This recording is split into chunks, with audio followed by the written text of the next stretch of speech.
Se confessarmos os nossos pecados, Ele é fiel e justo para nos perdoar os pecados e nos purificar de toda injustiça. 1 João, capítulo 1, verso 9. Oremos. Eterno Deus e Pai, estamos mais uma vez em Tua presença, te damos graças por nos conceder mais um dia de vida, te agradecemos por nos conceder estes momentos para estudarmos a Tua Palavra.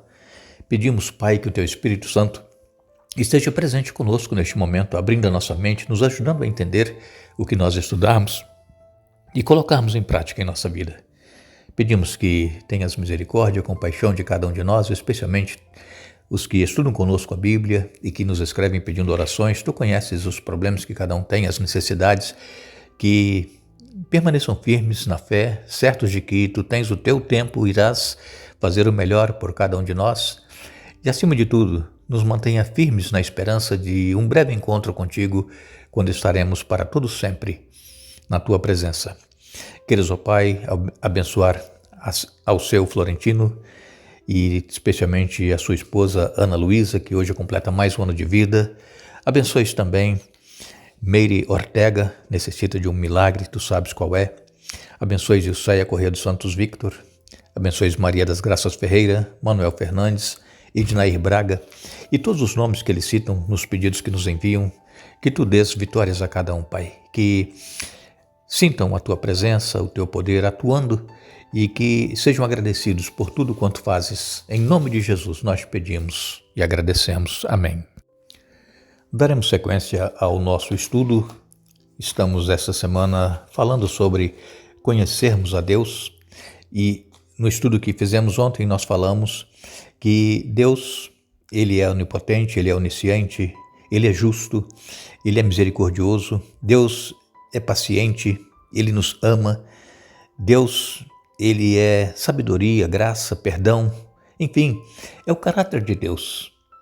Nós, quanto mais conhecermos estes atributos de Deus, mais nós iremos amá-lo e mais nós iremos querer servi-lo, fazer a vontade dEle em nossa vida. Sabemos também que o inimigo ele está constantemente trabalhando para desviar o nosso foco do amor de Deus por cada um de nós.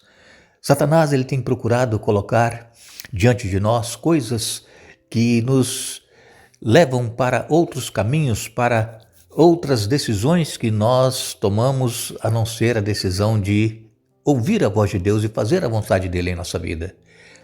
Satanás ele apresenta o pecado de uma forma tão bonita, atraente, que a maioria das pessoas caem.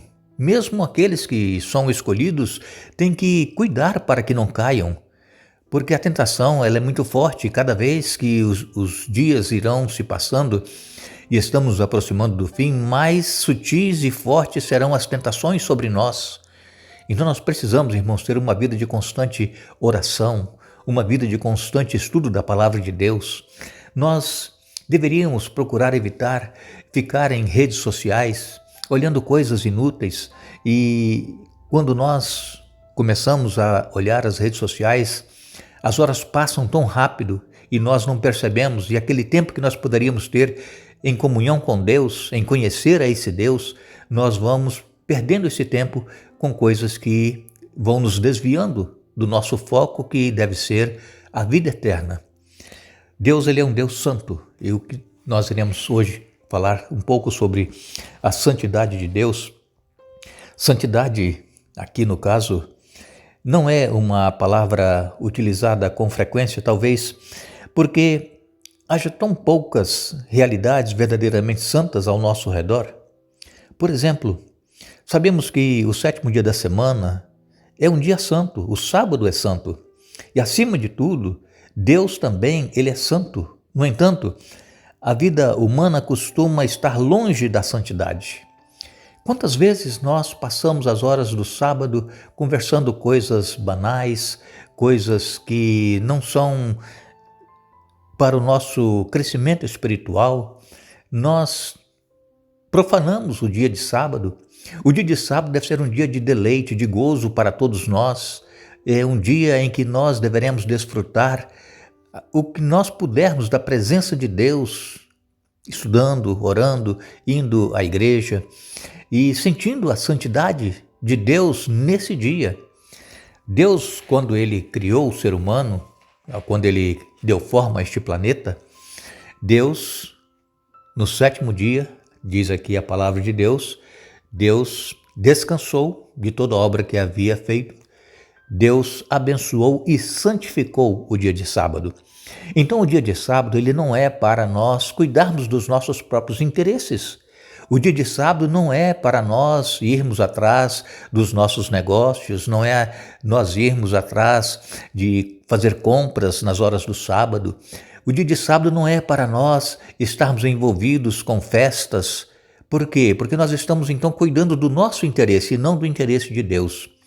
Mas se nós ouvirmos a voz de Deus e procurarmos fazer a vontade dele nesse dia, nós com certeza seremos honrados por Deus. Não que o sábado tem poder algum de salvar alguém, mas é a nossa dedicação a Deus, a obediência a ele. Quem salva é Jesus Cristo.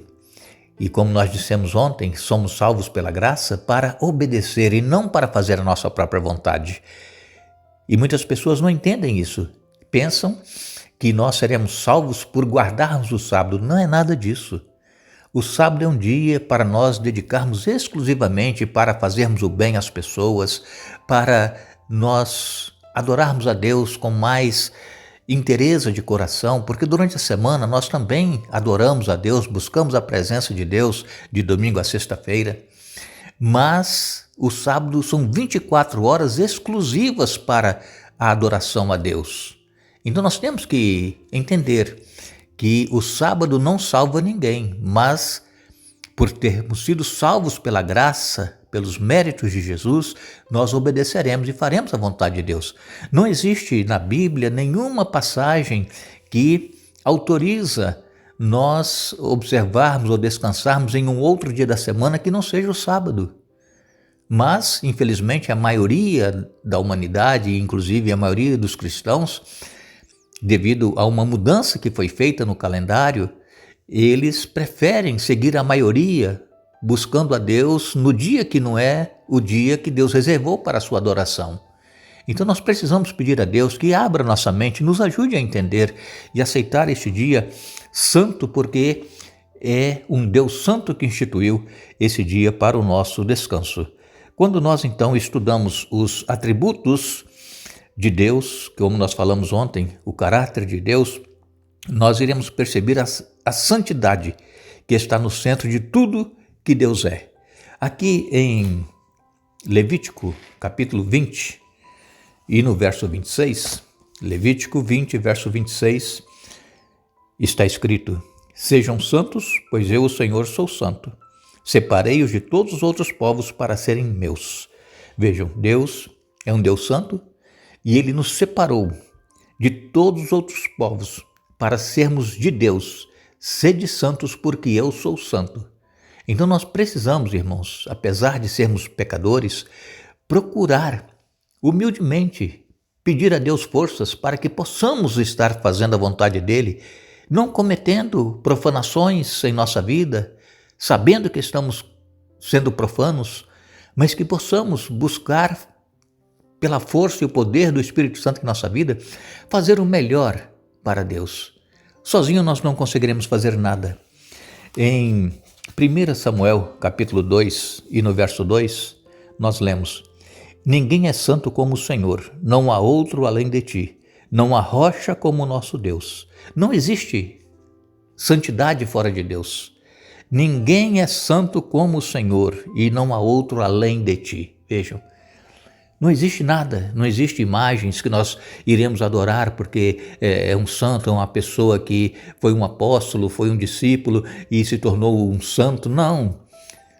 Todos os apóstolos, todos os discípulos, todo ser humano são pecadores como nós. Ninguém é santo como o Senhor. Somente Ele é santo. Não existe nenhuma outra entidade no universo que tem santidade. Somente Deus é santo. Então nós precisamos nos voltar para esse Deus. Em Isaías, no capítulo 57 e no verso 15, Isaías 57:15, nós lemos: O alto e sublime que vive na eternidade, o Santo diz: Habito nos lugares altos e santos, e também com os de espírito oprimido e humilde. Deus, ele vive na eternidade. Deus, ele vive no alto e sublime.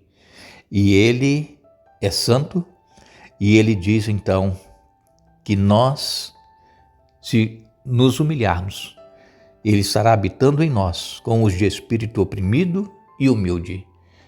Irmão, somente aqueles que buscam a presença de Deus com sinceridade de coração é que sentirão a presença dele em suas vidas.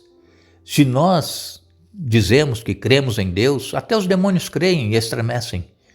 Mas aqueles que creem verdadeiramente em Deus estarão se humilhando e buscando a presença de Deus e sentindo a presença dele. Deus, ele habita no alto e sublime, mas também com os abatidos e contritos de coração. Isaías 57, verso 15. E também nós lemos em Ezequiel, no capítulo 38 e no verso 23, Com isso mostrarei minha grandeza e santidade e me farei conhecido às nações do mundo, então saberão que eu sou o Senhor. Mostrarei minha grandeza e santidade. Vejam, Deus, ele quer que nós conheçamos a grandeza dele, a santidade dele. Mas isso depende de nós. Depende de nós querermos obter este conhecimento, essa grandeza de Deus, a sua santidade, o seu caráter. Isso depende de nós. Deus, ele está pronto a nos ouvir. Deus está pronto para nos atender e fazer o melhor por cada um de nós. E quando a Bíblia ensina que Deus é santo, isso significa que ele está completamente separado do mal e do pecado. Isso é a santidade de Deus. Separado totalmente do mal e do pecado. Deus, ele é sempre bom. Deus é bom o tempo todo Deus é bom. Vocês já ouviram muitas vezes essa frase, não é? Então, Deus, ele é sempre bom em todo o tempo. A santidade de Deus é o alicerce de todas as outras características divinas. Então, Deus, ele quer também que nós sejamos santos assim como ele é santo. É claro, como eu disse para vocês agora há pouco, nós continuaremos sendo pecaminosos, tendo essa tendência, mas pela justiça de Cristo que nos é imputada quando nós cremos no sacrifício de Jesus, nós também, pela graça de Jesus, somos considerados santos e irrepreensíveis pelos méritos de Jesus. E nós temos que procurar então, dia após dia, ouvir a voz de Deus e fazer a vontade dele em nossa vida. Agradecemos a todos que estiveram conosco hoje, também estudando a Bíblia. Vamos retornar amanhã para dar sequência ao estudo da semana. E continuamos sempre pedindo a Deus que o Espírito Santo esteja presente conosco, nos ajudando a dedicarmos tempo ao estudo da Bíblia e à oração e assim crescermos no conhecimento do nosso Deus. Que Deus nos abençoe.